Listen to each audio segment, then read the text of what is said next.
Automatic वाला system में रख सकता हूँ, लेकिन ऑटोमेटिक में दिक्कत ये होता है कि आप जैसे मैं 5:55 पे क्लास ज्वाइन किया, अपन 5:05 पे स्टार्ट करते हैं, है ना, तो फिर 10 मिनट खाली खाली एकदम रहता है, तो फिर देखने वाला देख नहीं पाता है ना, तो इसीलिए।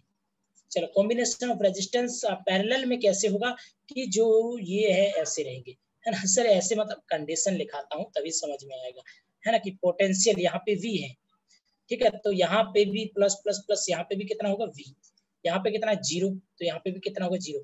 तो अब इसके अक्रॉस, है ना, अगर आप R1 के अक्रॉस पोटेंशियल देखेंगे तो V1 है, V1 equal to V, R2 का अक्रॉस देखेंगे तो V2 is equal to T, and R3 के अक्रॉस आप देखेंगे तो V3 is equal to V। मतलब पोटेंशियल हमेशा सही सेम रहता है ना, क्या रहता है, potential is same in all register, sorry for all register, ठीक है, ये हो गई। तो सर पोटेंशियल सेम रहता है तो फिर क्या होगा, कुछ बताओ। तो मान लो यहाँ से आप करंट आता है, और भाई वोल्टेज की बात होगी तो करंट की होगी, यहाँ से आई आया, लेकिन यहाँ तो 3 वायर है, फिर इलेक्ट्रॉन बेचारा क्या होगा, बंट जाएगा, तो आई भी बंट जाएगा। तो मान लो यहाँ से आई आता है, R1 से I1 आई, R2 से I2 आई, R3 से I3 आई, यहाँ से I1 आता गया यहाँ आया, I2 यहाँ आया और I3 यहाँ, तीनों वापस आकर के मिल गए, और मिल गए तो यहाँ से फिर से I निकल गया, है ना। तो I जो होगा, करंट इज डिस्ट्रीब्यूटेड और डिवाइडेड, है ना, मतलब I1 I plus I is equal to I1 plus I2 plus I3, ठीक है। अब मैं थर्ड पॉइंट पे आता हूँ। थर्ड पॉइंट अपना क्या था, किस रेशियो में डिवाइड होता है, मैंने बोला था वहां पे भी याद रखना। यहाँ पे अगर मैं देखूं कि I1 ratio, I2 ratio, I3 ratio, तो किस रेशियो में डिवाइड होता है, I1 ratio, I2 ratio, I3, आप यहाँ देखेंगे कि I1 की वैल्यू क्या होगी, पोटेंशियल इसके अप्रोच कितना, V माइनस 0V, तो ओम्स लॉ से I is equal to V by R, R1 इस लाइन में सिर्फ, और सेकंड वाली लाइन में I is equal to V by R2, and third line में I3 is equal to V by R3, V same है ना, तो मैं लिखूंगा V by R1 ratio I2, V by R2 ratio I3, V by R3, V से भी cut जाएगा, तो I1 रेशियो I2 रेशियो किस रेशियो में डिवाइड होगा, 1 by R1 1 by R2 ratio 1 by R3 में डिवाइड होगा, है ना। यहाँ से जो I1 जाएगा, यहाँ से जो I2 जाएगा, यहाँ से जो I3 जाएगा, वो किस रेशियो में डिवाइड हो जाएगा, 1 by R1 1 by R2 and 1 by R3 के रेशियो में डिवाइड हो जाएगा। ये चीज समझ में आ रही है कि नहीं यार आपको, ये चीज आपको समझ में आ रही है कि नहीं, बहुत लल्लू क्या बोलते हैं उसको, है ना, बहुत ही लल्लू चीज है, सिंपल है, लेकिन देखो समझ में नहीं आना या आना चीजों पे डिपेंड नहीं करता है, किसी को टफ चीजें जल्दी समझ आ जाती है, किसी को सिंपल ही कभी कभार नहीं आती है। तो ऐसा नहीं है कि आप पूछने में संकोच करें, बिल्कुल आपका सवाल पूछे वाजिब है ना। अब नंबर 4, मैंने बताया कि I जा रहा है वो डिस्ट्रीब्यूटेड है, तो मैं ऐसा लिख सकता हूँ कि I is equal to I1 plus I2 plus I3। I1 की वैल्यू क्या होगी, V बाय R1, ऑलरेडी मैं बता चुका हूँ, I2 की भी V by R2 plus I3 की V बाय R3। लेकिन जब मैं R इक्विवेलेंट फाइंड कर दूंगा तो मेरे पास एक रजिस्टर जो इक्विवेलेंट सर्किट आ जाएगा वो ऐसा आएगा, प्लस माइनस यहाँ पे R इक्विवेलेंट आ जाएगा और यहाँ से करंट I आएगा, यहाँ V, तो यहाँ से मैं कह सकता हूँ कि V is equal to I into R equivalent है, तो I इज इक्वल टू क्या हो जाएगा, V बाय R इक्विवेलेंट। तो V से V कट गया, सब जगह से कॉमन आ जाएगा, कॉमन लेना आता है ना, देखो ऐसे V by R equivalent is equal to, यहाँ से V कॉमन आया तो मेरे पास बचा 1 by R1 1 by R2 plus 1 by R3, V से V मर गया, तो मेरे पास क्या बचा, V R equivalent 1 by R equivalent is equal to 1 by R1 plus 1 by R2 plus 1 by R3 up to n। ये होगा R equivalent in a parallel combination. 1 by R1 equivalent is equal to 1 by R1 plus 1 by R2 plus 1 by R3। अब कुछ note बना के चीजें लिख देते हैं। पहली चीज ये है कि अगर R1 और R2 दो ही रजिस्टर है ना, एक R1 इधर रेजिस्टेंस है, इधर R2 रेजिस्टेंस है ना, R1 और R2, तो R इक्विवेलेंट क्या होगा, R equivalent 1/R is equal to 1/R1 plus 1/R2। R1 और R2 एलसीएम आ जाएगा, तो आर इक्वलेंट मेरे पास 1/R इक्वलेंट क्या आ जाएगा, यहाँ R1 और R2 क्या आ गया एलसीएम, तो R1 से R1 कैंसिल, तो यहाँ 1 बचा, 1 इंटू R2 प्लस R2 से R2 कटा, तो R1 इंटू 1 R1। एलसीएम लेना तो आता है ना सबको, नहीं आता है तो बता देना यार, एलसीएम सिखा दूंगा, ठीक है। तो यहाँ से मेरे पास आर इक्वलेंट आ गया R1 into R2 divided by R1 plus R2। जब भी दो रेजिस्टेंस लगे हो तो आप ज्यादा दिक्कत मत लेना, मैं फिर से बता रहा हूँ, जब भी दो रेजिस्टेंस लगे तो ऐसे फिर अगेन अगेन करके मत इतना माथा पच्ची करो, डायरेक्ट याद रख लो R1 into R2 divided by R1 plus R2, और ये प्रैक्टिस से आएगा, याद बिल्कुल नहीं करना, फिर बता रहा हूँ, याद बिल्कुल मत करना प्लीज, ठीक है। दूसरा नोट, मान लो n इक्विवेलेंट रेजिस्टेंस ऐसे लगे हो, R R R है ना, ऐसे अप टू n तक लगे हो, R R R up to n तक लगे हो, तो क्या होगा 1/R equivalent is equal to 1/R plus 1/R plus 1/R up to n। तो R इक्विवेलेंट क्या आ जाएगा, 1/R इक्विवेलेंट n/R है ना, तो R equivalent is equal to R/n। तो अगर मैं पूछूं कि दो रेजिस्टेंस लगे तो R इक्विवेलेंट क्या होगा, R/2, अगर 3 लगे तो R/3, 4 लगे तो R/4 है ना, और सीरीज में अगर 3 लगे तो R/3 नहीं 3R, ठीक है, इस चीज का ध्यान रखना। आई होप आपको यहाँ तक समझ में आई होगी, किसी को भी अगर दिक्कत लगे तो पूछ लेना, नहीं तो फिर से मैं अगले नोट पे, एक और नोट बच गया इसलिए नई स्लाइड।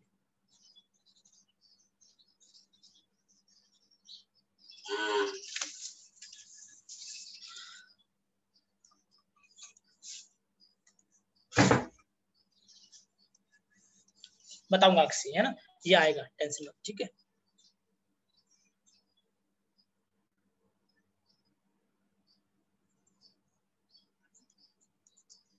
थर्ड पॉइंट जो है, R equivalent is always smaller than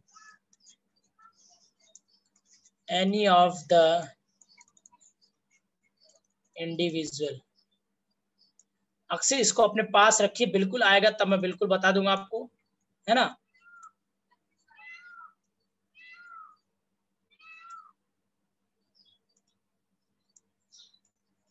ठीक है, R equivalent is always smaller than any of individual resistance, ठीक है। नंबर 4, अब आपने देखा कि सर यहाँ I डिस्ट्रीब्यूटेड हो रहा है, तो I1 इज इक्वल टू क्या हो जाएगा, V/R1, I1 is equal to V/R1 है ना, V तो ऐसे ही रख दो है ना, बाय R1। अब अगर V को लिखना चाहूं तो मैं क्या लिखा था, V is equal to I into R equivalent लिखा था कि नहीं, इंटू 1/R1, ठीक है, equal to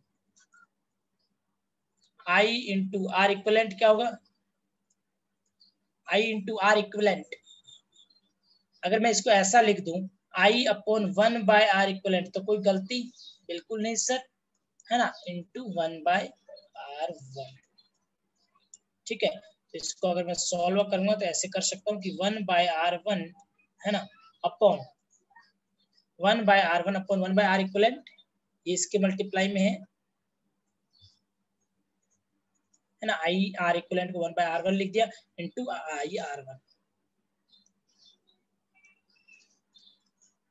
So 1/R1 upon 1/R1 plus 1/R2 plus 1/R3 is I। ऐसे का ऐसे I2 आ जाएगा, ऐसे का ऐसे I3 आ जाएगा। तो ये जो रूल रहता है इसको बोलते हैं हम करंट डिवाइडिंग रूल, इसको हम बोलते हैं करंट डिवाइडिंग रूल, ठीक है। इसको हम क्या बोलते हैं, current dividing rule, current divide होने वाला rule, current dividing rule parallel combination में काम आता है, और सीरीज में जो है सीरीज वाला, ठीक है। अब किसी ने सवाल पूछा था, इसका यूज ये रहता है, देखो दोस्तों, जैसे हमारे पास 3 बल्ब है ना, ये वैसे एक्चुअली ये चीज आपको यहाँ समझ में आने की बजाय हीटिंग इफेक्ट जब पढ़ेंगे वहां ज्यादा समझ में आएगी। जैसे मेरे पास 3 बल्ब है ना, तो कई बार क्या होता है कि आपको जैसे कहीं भी वोल्टेज आपके पास 220 वोल्टेज आ रहा है ना, आपके घर में, और तीनों आपने रेजिस्टेंस अगर पैरेलल में लगा दिए हैं तो अच्छी बात है, वोल्टेज अच्छा मिलेगा तीनों, है ना। लेकिन उसी चीज में आपने क्या कर दिया कि आपने सीरीज में लगा दिया, तो है ना, power P is equal to I square R, power है ना, पावर अपन पढ़े नहीं है, पावर पढ़ेंगे तब ज्यादा समझ में आएगा, ठीक है। तो वहां पे जो पावर का जो है इश्यू जो हो जाता है क्या ना, कि करंट में कभी करंट ज्यादा चाहिए, कभी वोल्टेज ज्यादा चाहिए, ठीक है, इसीलिए बताऊंगा, ठीक है, डोंट वरी, क्या जिसने भी पूछा था उसके लिए, ठीक है। चलो अब एग्जांपल करो, एग्जांपल नंबर 2 है ना, मान लो यहाँ पे R1 इजिकल टू है 2 ओम, R2 इजिकल टू है 3 ohm and R3 is equal to है 6 ओम, ठीक है, और यहाँ पे वोल्टेज है 30 वोल्ट। तो फाइंड करो I1, I2 and I3, find करो I1, I2 एंड I3, है ना, what is the value of I1 and what is the value of I2 and what is the value of I3। उससे पहले question are equivalent भी तो find करना पड़ेगा बाबा, ये आर इक्विवेलेंट, ये I1, I2 and I3,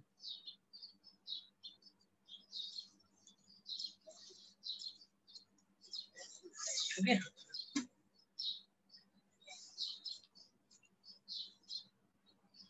okay बात, यहाँ से आप लोग देखेंगे कि यहाँ पे पोटेंशियल V है, तो यहाँ पे भी V रहेगा, यहाँ पे भी 0 रहेगा, यहाँ पे 0, तो V माइनस 0, तो potential across R1 V, potential across R2 भी V, पोटेंशियल अक्रॉस R3 भी V, है ना। तीनों पे जो पोटेंशियल रहेगा वो V is equal to R, sorry V1 is equal to V, V2 is equal to V and V3 is equal to V रहेगा। अब अपन पहला क्वेश्चन करते हैं R इक्विवेलेंट फाइंड करने का। So 1 by R equivalent is equal to होगा 1 बाय R1। यस, आप सब लोग राइट है ना, बहुत बढ़िया बढ़िया सवाल कर रहे हैं, सिंपल सिंपल सवालों को आप मिनटों में जवाब दे रहे हैं, तो बिल्कुल आप बोर्ड में तो ऐसे सवाल कर लेंगे, है ना। जब जेईई मेन के सवाल आएंगे तो बिल्कुल और आसानी से आप लोग कर देंगे। So 1 by R equivalent is equal to 1 by R1 is 2 plus 1 by 3 plus 1 by 6। तो यहाँ से अगर मैं देखूं कि R1 बाय R इक्विवेलेंट क्या आ जाएगा, मेरे पास एलसीएम ले लूं, क्या ले लूं, एलसीएम जिनको नहीं लेना आता वो क्या करेंगे, अभाज्य, है ना, ठीक है, यू ऑल आर राइट, ठीक है ना, 6 सब ठीक है, बढ़िया, बहुत बढ़िया आंसर। और किसी का आया था वेस्ट पेन लगा तो मस्त नाम है भाई। तो 6 डिवाइडेड बाय, अब 2 में 6 का भाग 3 बार, 3 into 1 3, 3 divide 6 divide by 3 2, 2 into 1 2, LCM ले रहा हूँ, 6 में 6 गया और यहाँ बचा 1, 6 डिवाइड बाय 6 इज 1।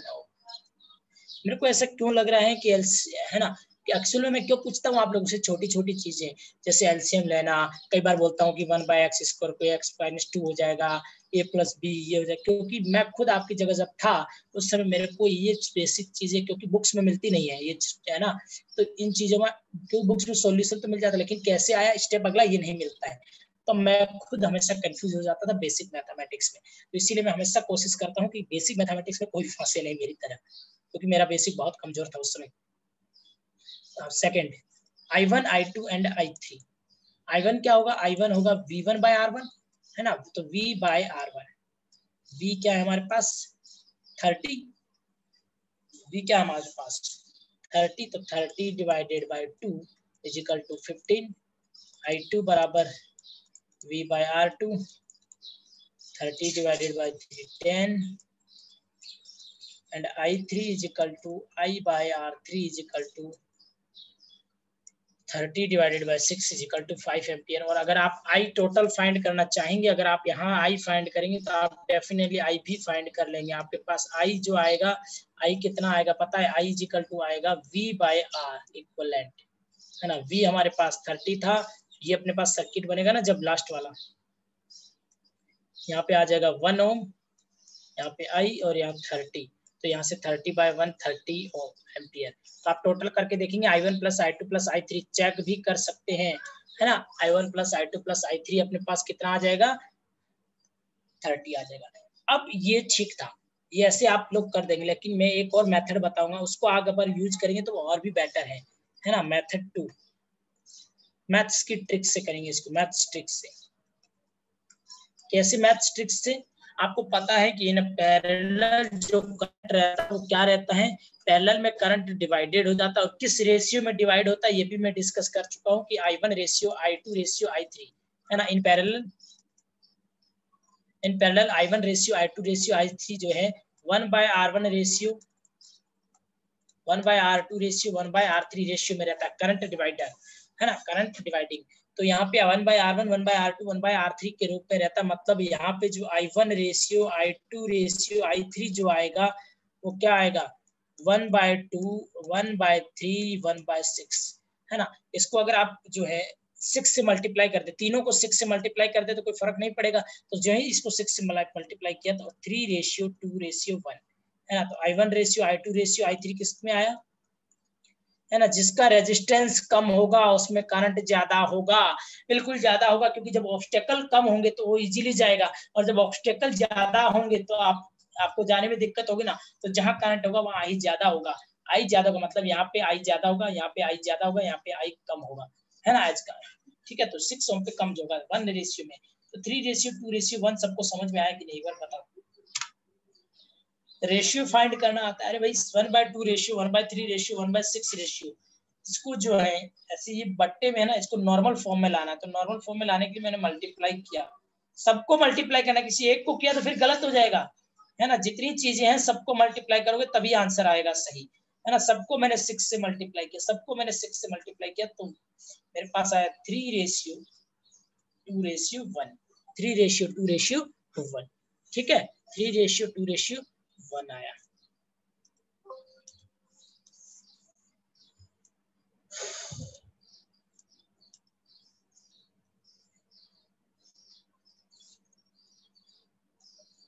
तो मेरे पास I1 ratio I2 ratio I3 आ गया, कितना आया 3:2:1, और मेरे को पता है कि I जो टोटल आया था वो अपने पास आया था 30 एम्पियर। बस डिवाइड कर दो है ना, I1 और I2 और I3 को डिवाइड कर दो, यहाँ से I1 जाएगा, यहाँ से I2 जाएगा, और यहाँ से I3 जाएगा, 2 ओम 3 ओम 6 ओम है ना। तो वो कैसे डिवाइड होगा, I1 अगर आप फाइंड करेंगे है ना, मान लो आपके पास 10 रुपए है, आपके पास 10 रुपए, देखो मैं समझा रहा हूँ, आपके पास 10 रुपए है ना, उसको आपको बांटना है 2:3 में, आप उसको बांटना है 2:3 में, राम और श्याम को। तो कितने पैसे आप राम को देंगे और कितने पैसे आप श्याम को देंगे, जल्दी बताओ, कितने पैसे आप राम को देंगे और कितने पैसे आप श्याम को देंगे। आपके पास 10 रुपए है,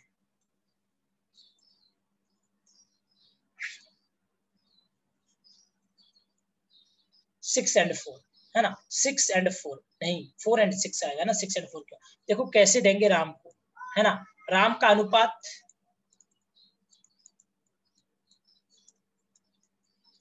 बट्टा, आपने शेयर वाला जो है यूनिट पढ़ी होंगी मैथ्स में, राम का अनुपात बट्टे कुल अनुपात,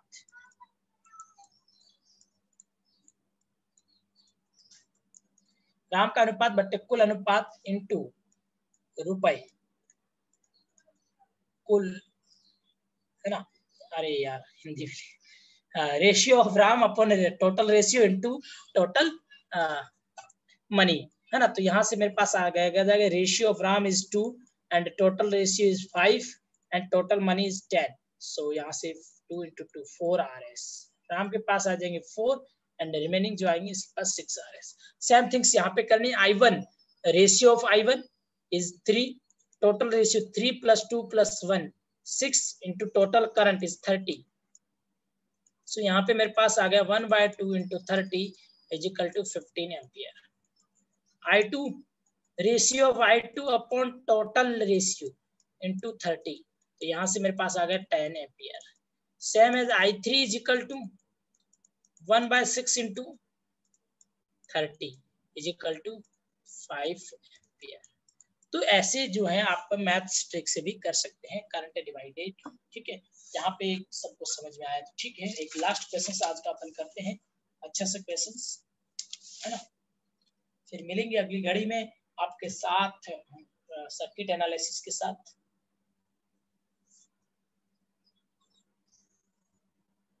पढ़ना तो कुछ ज्यादा था लेकिन परिस्थिति अनुपातिक होनी चाहिए ना। चलो एग्जांपल नंबर 3 वो डायग्राम अपन चलो बना ही लेते हैं। यहाँ पे एक यहाँ पे है ये, एक रेजिस्टेंस यहाँ पे है, एक रेजिस्टेंस यहाँ पे है, एक रेजिस्टेंस यहाँ पे है, फिर एक रेजिस्टेंस यहाँ लगा दे क्या? नहीं, चलो छोड़ो, यहाँ आ गए, एक रेजिस्टेंस यहाँ पे मान लो, एक रेजिस्टेंस यहाँ पे मान लो, ये दोनों पैरेलल में जोड़ दो, फिर इधर आ जाओ और यहाँ पे एक बैटरी जोड़ दो, प्लस माइनस बैटरी, यहाँ पे 1 ओम, यहाँ पे 6 ओम, यहाँ पे 12 ओम, 4 ओम, यहाँ पे 3 ओम, यहाँ पे 6 ओम। बैटरी मान लो यहाँ पे 10 वोल्ट की बैटरी लगी, ठीक है। तो फाइंड करना आपको आई, है ना, फाइंड आई। यहाँ से जब करंट आएगा आई, है ना, तो वो डिवाइड होगा पक्का I1 में, I2 में एंड I3 में। ये वापस से कंबाइंड होके क्या हो जाएगा, आई होगा, लेकिन ये आई अगेन यहाँ आके डिवाइड आएगा, वो आएगा I4 एंड I5 पक्का। तो find I1, I2, I3, I4, I5 and I। Find I and I1, I2, I3 and I4 and I5, क्योंकि पहले I आएगा तभी तो आएंगे I1, I2, I3 and I4 and I5। करो देखिए क्या आंसर आता है आप लोगों का।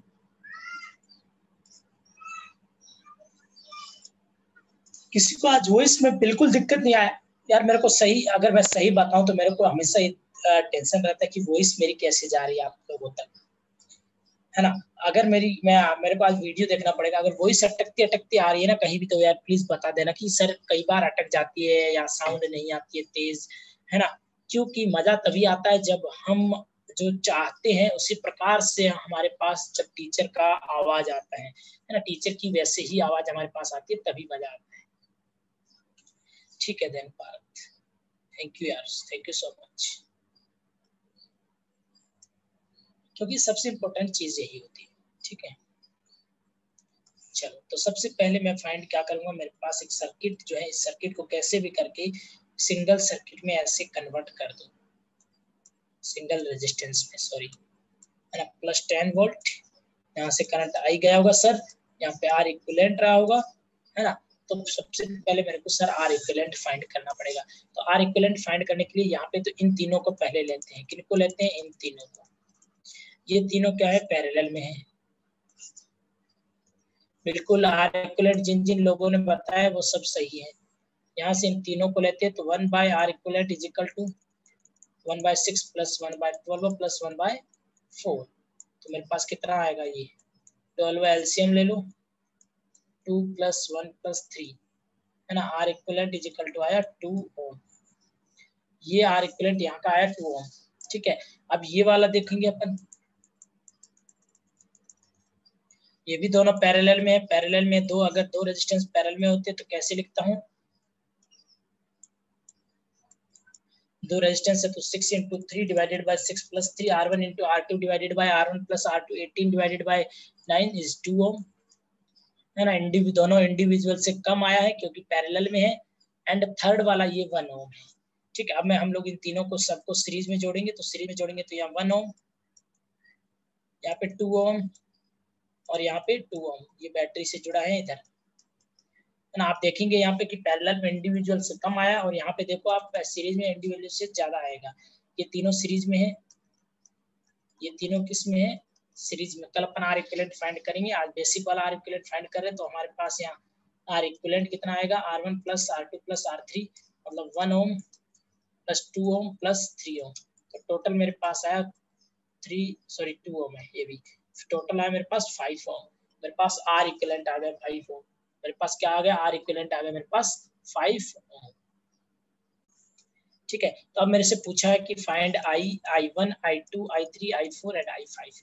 मैं अब इसको दो मेथड से कर सकता हूँ। पहला मेथड मैं जो हमेशा आपको बताया कि मैथ्स ट्रिक से कर सकता हूँ, और दूसरा नॉर्मल मेथड से भी कर सकता हूँ, है ना। अब आप किससे करते हैं ये आपकी मर्जी है, मैं दोनों आपको बता देता हूँ, ठीक है। तो यहाँ से आप देखेंगे कि आपको यहाँ से देखेंगे कि I1 जो है रेशियो I2 रेशियो I3, मैं पहले इन तीनों की बात कर रहा हूँ, ये जो था और ये जो था, इन तीनों की बात कर रहा हूँ। ये था अपने पास 6, ये था 12 और ये था 4 ओम, 6, 12 एंड 4 ओम, 2:1:3, ठीक है ना, 2:1, ठीक है, ओके देन गुड, है ना। तो यहाँ पे I1 ratio I2 ratio I3 किस में आएगा, 1/R1 ratio, 1/R2 ratio, 1/R3 ratio. लेकिन ये बट्टे में है तो इनको नॉर्मल में लाओ, है ना, इनको जो है P/Q से नॉर्मल फॉर्म P, है ना, P/Q से नॉर्मल फॉर्म में लाओ, तो P/Q से नॉर्मल 12 से मल्टीप्लाई किया सबको, तो 2:1:3 आया। बस अब सिंपल है, मैं I1 फाइंड कर सकता हूँ। I1 मेरे पास आएगा टोटल I, मतलब यहाँ पे टोटल I कितनी घुसी होगी, यहाँ टोटल I कितनी घुसी होगी, तो टोटल I में फाइंड करूंगा I = V/R, मतलब 2 एम्पियर। यहाँ पे टोटल I जो है 2 एम्पियर घुसी होगी, यहाँ पे 2 एम्पियर घुसी होगी, तो 2 एम्पियर घुसी होगी वही तो बटी होगी, है ना। यहाँ पे I कितनी घुसी होगी, 2 एम्पियर, है ना। तो इसका रेशियो अपॉन 3 तो 5, टोटल रेशियो इंटू घुसी I 4/6 = 2/3 एम्पियर। I2 अगर मैं देखूंगा तो I2 क्या हो जाएगी, है ना। हो सकता है आपको बोरिंग लग रहा हो क्योंकि सिंपल चीज है और कई लोगों को मजा भी नहीं आ रहा होगा, है ना। तो यहाँ से मेरे पास आ जाएगा 1/3 ampere. I3 ratio of I1 upon total ratio into total I, है ना। ये I1 का I3 का रेशियो, टोटल रेशियो इनटू ये 2 एम्पियर, तो यहाँ से मेरे पास 1/2 × 2 कितनी आई, 1 एम्पियर। ये मेरे पास करंट है और अगर आप जोड़ेंगे तो टोटल 2 एम्पियर आएगी, आप सही है ना। ऐसे ही आप I4 एंड I5 फाइंड कर सकते हैं। I4 रेशियो I5 क्या आएगा, 3:6, सॉरी पैरेलल में है ना, तो पैरेलल में करंट 1/3 रेशियो 1/6, मतलब 2:1 में, है ना, 2:1 में। तो ऐसे ही आप I4 एंड I5 फाइंड करेंगे तो I4 आपके पास आएगी 4/3 एंड I5 आपके पास आएगी 2/3, है ना। वेरी गुड, बहुत बढ़िया, 2/3 एंड 4/3, वेरी गुड गौरव, है ना। अब मेथड 2, ये तो आपका ये जो मैथ स्ट्रिक वाला मेथड था और ये जनरलाइज मेथड है। जनरलाइज मेथड में आपने क्या किया, है ना, कैपेसिटर में भी काम आएगा जनरलाइज मेथड या डिवाइडेड रूल, जो भी आप यूज करेंगे, जो आप सीख जाते हैं वही अच्छा है ना। जो चीजें मैं करंट में पहले क्यों पढ़ाया हूँ कैपेसिटर से, बिकॉज जो चीजें मैं करंट में पढ़ा रहा हूँ कैपेसिटर में दोबारा से सब चीजें उल्टी होगी, लेकिन होगी सेम की सेम, तो मैं डिस्कस नहीं करूंगा, ये मैं पहले ही बता दे रहा हूँ, है ना। ठीक है, क्योंकि भाई देखो सेम वहां कॉम्बिनेशन पढ़ाऊंगा तो एक पैसेज थोड़ी दोबारा कराऊंगा, इनको तो आप डिवाइड कर सकते फिर, है ना। 1 ओम 2 ओम 2 ओम, ये अपने पास सर्किट आया था, है ना। फिर इस सर्किट को अपन ने किस में पढ़ा था, फिर इस सर्किट को अपन ने एक आर इक्विवेलेंट बनाया था। फिर अगला जो आएगा वो ऐसे आया था 10 और यहाँ 5 ओम, है ना। तो मान लो यहाँ से करंट आई होगी, कितनी आई है, 2 एम्पियर आई है, तो यहाँ से 1 ओम से भी 2 गई, 2 से भी 2 गई और इस 2 से भी 2 गई। तो ध्यान रखना है आप लोग, मैंने क्या बताया आपको कि यहाँ से आपके पास जो गई करंट कितनी गई, 2 एम्पियर, यहाँ से भी 2 एम्पियर गई, यहाँ से भी 2 एम्पियर गई, है ना। तो इस 2 ओम से कितनी करंट गई, 2 एम्पियर, लेकिन एक्चुअल में ये 2 ओम क्या था भाई, एक्चुअल में ये 2 ओम ये था, है ना, एक्चुअल में ये 2 ओम ये था, ठीक है। अब सीरीज में तो वोल्टेज ड्रॉप होगा, तो यहाँ पे 1 ओम के अक्रॉस वोल्टेज ड्रॉप क्या होगा, I1 × R1, I1 क्या है इक्वल टू R1 है ना, I है, I × R1, I1 × 2 वोल्ट, है ना। इसके अक्रॉस कितना होगा, 2 वोल्ट। इसके अक्रॉस देखूंगा तो I × R2, क्योंकि करंट तो सब में सेम रहेगा ना मेरे भाई, करंट तो सब में सेम रहेगा ना। I × R1 लिख देता हूँ, कंफ्यूज ना होंगे इसलिए, I2 × I × R1 कितना है 1, I × R2 2 × 2 4 वोल्ट, है ना। तो यहाँ पे पोटेंशियल अक्रॉस 4 वोल्ट और यहाँ पे भी 2 ओम है, तो 4 + 4 + 2 10 वोल्ट, मतलब पोटेंशियल जो है 10 वोल्ट ड्रॉप हो रहा है ना। अब देखिए ध्यान से, है ना, इन चीजों को बस एनालिसिस करना है ना, सर्किट को एनालिसिस, यहाँ तक एनालिसिस हो गया। अब मेरे पास ये 2 ओम बचा, ये 1 ओम अकेला ही था, यहाँ 2 ओम पे 3 थे, कौन कौन थे, 6 12 और 4, लेकिन अगर मैं पोटेंशियल ड्रॉप देखूंगा इन तीनों के अलोंग, तो पोटेंशियल ड्रॉप इन तीनों के अलोंग क्या होगा, 6 ओम के अलोंग पोटेंशियल ड्रॉप होगा 4 वोल्ट, इस रेजिस्टेंस के अलोंग होगा 4 वोल्ट, क्योंकि पैरेलल में पोटेंशियल सेम रहता है, और इसके अलोंग भी 4 वोल्ट होगा, है ना। तो बस अब फाइंड कर दो इसका, इसके में, है ना।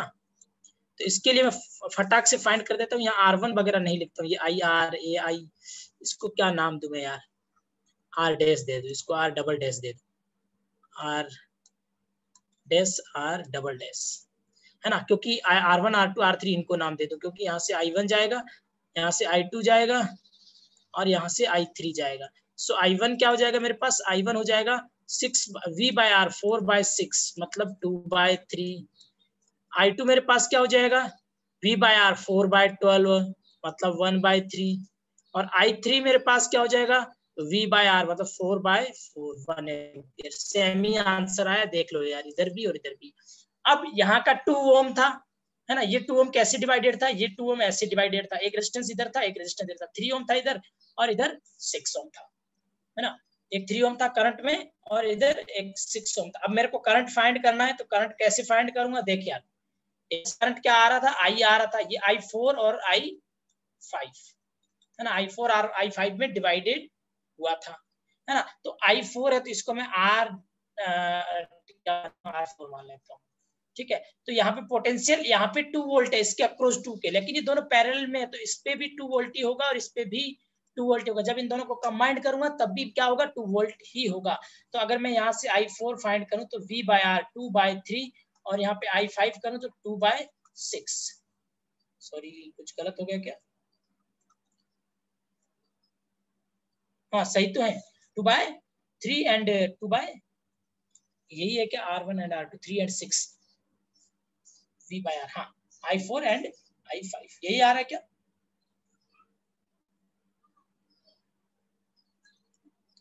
कुछ गलती कर दी क्या,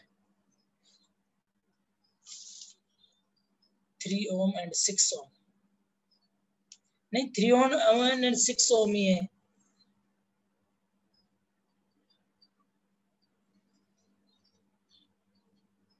यहाँ पे I4 गलत आया था, 4 by 3 थोड़ी आएगा यहाँ पे, I4 and I5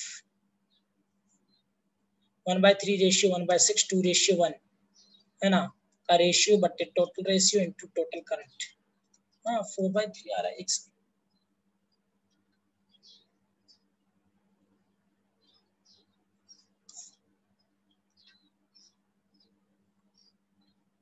Oh, sorry, 4 volt, sorry, thank you so much to everyone, 4 volt है ना, 4 by 3 एंड यहाँ पे 4 by 6, सॉरी मेरे को लगा कि गलत तो नहीं आना चाहिए, है ना, 4 by 3 एंड 2 by 3 राइट, तो I4 एंड I5, ठीक है। चलो, तो thank you so much to everyone, है ना। एक्चुअली लाइट के कारण मैं ज्यादा क्वेश्चन ऐड नहीं कर पाया, नेक्स्ट क्लास में अपन लोग मिलेंगे, ठीक है। आज सारी चीजें आई होप आपको समझ में आई होगी, बहुत सिंपल सिंपल चीजें थी। अगर आज के लेक्चर में जितने भी क्वेश्चंस किए, जितनी भी थ्योरी पढ़ी है, उसके अंदर से किसी को डाउट है तो भाई एक बार पूछ लो, बनता है आपका आज का डाउट, बिल्कुल पूछिए आप लोग एक बार, है ना, फटाक से पूछिए, मैं यहाँ पे उपस्थित हूँ आपके सामने। अगर यहाँ नहीं पूछ पाते और बाद में डाउट आता है तो आप मेरे को चैट बॉक्स में आके एक बार पूछ लेना, ठीक है। पहले व्हाट्सएप ग्रुप में पूछिए, अगर वहां रिप्लाई नहीं दे पाता हूँ तो आप मेरे को आके चैट बॉक्स में पूछिए, ठीक है। बिल्कुल मिलेंगे अपन चैट बॉक्स में। हो सकता है कई बार मैं लेट हो जाता हूँ, लेकिन मैं फिर से जो है आपके साथ मिलने की कोशिश करता रहूंगा, और मैं करता भी हूँ, बस परिस्थिति हो सकता है कभी कभार नहीं हो पाता है, उसका अलग बात है, लेकिन डेफिनेटली मेरी पूरी हमेशा भरपूर कोशिश रहती है कि आपसे चैट बॉक्स में हमेशा मिलते रहूं, है ना, हमेशा आपसे चैट बॉक्स में मिलते रहूं, है ना। आप अभी मिलते रहिएगा, मैं मिलते रहूंगा, ठीक है। हो सकता है कई बार डाउट मान लो क्लियर नहीं हो पाता है, तो आप वहां पूछिए, है ना, वहां पे मैं कोशिश करूंगा, है ना।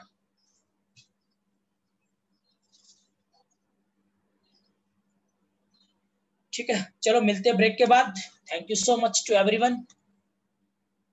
बिल्कुल, आप लोग भी। हाँ, आदित्य ने पूछा है कि सर पैरेलल में पोटेंशियल सेम क्यों होता है। देखो, पोटेंशियल सेम क्यों होता है ये मैं आदित्य आपको समझाऊंगा। देखो आदित्य, आप पैरेलल की तरफ आइए इधर, potential across the any resistance. आप इस डायग्राम को देखिएगा, है ना, आप इस डायग्राम को देखेंगे तो ये पाएंगे, आप इस डायग्राम को आदित्य देखेंगे तो ये पाएंगे कि यहाँ पे पोटेंशियल V है, यहाँ से कई अपन तार से कोई भी रेजिस्टेंस नहीं है तो पोटेंशियल ड्रॉप नहीं हुआ होगा। अगर कोई भी रेजिस्टेंस नहीं है तो पोटेंशियल ड्रॉप तो होगा नहीं। अगर रेजिस्टेंस होता तो वो पोटेंशियल को क्या करता, ड्रॉप करता, लेकिन कोई भी यहाँ रेजिस्टेंस नहीं है तो वो पोटेंशियल को ड्रॉप तो करेगा नहीं। तो यहाँ पहुंचा तो इस पॉइंट पे भी V है ना। और क्यों V है, देखो मैंने बैटरी हमेशा समझाया आपको कि एक बैटरी प्लस माइनस है, लेकिन पोटेंशियल कभी मैं बता नहीं पाता हूँ, हमेशा पोटेंशियल डिफरेंस बताता हूँ। तो पॉजिटिव साइड V ले लेता हूँ, नेगेटिव साइड 0 लेता हूँ, V माइनस 0 है ना V। तो इधर गया तो V, और इधर माइनस की तरफ मैं बढ़ा तो तार है, तार है, तार है, तार है, यहाँ पे भी कुछ भी नहीं आया तो यहाँ पे भी 0 होगा। अब आप देखना आदित्य यहाँ पे एक चीज कि यहाँ अब आप इस इधर गए, है ना, तो इसके इस साइड में कितना होगा V, और इधर से गए तो इसके इस साइड में 0। तो potential difference across the R1 क्या होगा, V minus 0 is equal to V। Same इधर गए तो इसके इस सिरे पे V है, V है, इसके इस सिरे पे V है। देखो ये इस R2 का ये पॉइंट यहाँ पे जुड़ा है ना, अंतिम पॉइंट, तो एवरी पॉइंट यहाँ पे देखूंगा तो V है फर्स्ट लास्ट पॉइंट पे, और इधर भी, इधर 0 है, इधर V है, तो इसके अक्रॉस भी V होगा। इसके देखो तो ये पॉइंट, ये वाली लाइन ही तो है, यहाँ पे देखो तो या किसी पॉइंट पे V होगा, और इसके इधर भी V होगा, क्योंकि रेजिस्टेंस तो नहीं है ना। तो यहाँ पे R3, तो R3 के अक्रॉस क्या होगा, V माइनस 0, है ना। आप इतना डिफिकल्टी में क्यों जाते हैं, आप देखेंगे तीनों रेजिस्टेंस जो है ऐसे जुड़े हैं, है ना। तो इन तीनों का लास्ट पॉइंट एक ही जगह है, तीनों का इधर लास्ट पॉइंट एक ही जगह, इधर भी लास्ट पॉइंट एक ही जगह है। तो तीनों का पोटेंशियल यहाँ पे V है, तीनों के पॉइंट जहाँ जुड़े, इधर V है, इधर 0 है, तो V minus 0, V minus 0, V minus 0, potential across the resistance is V। ठीक है आदित्य।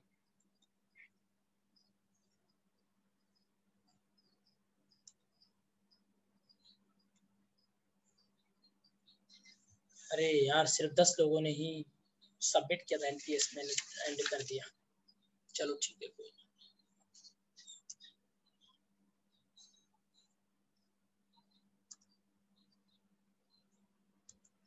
आज डेट है 19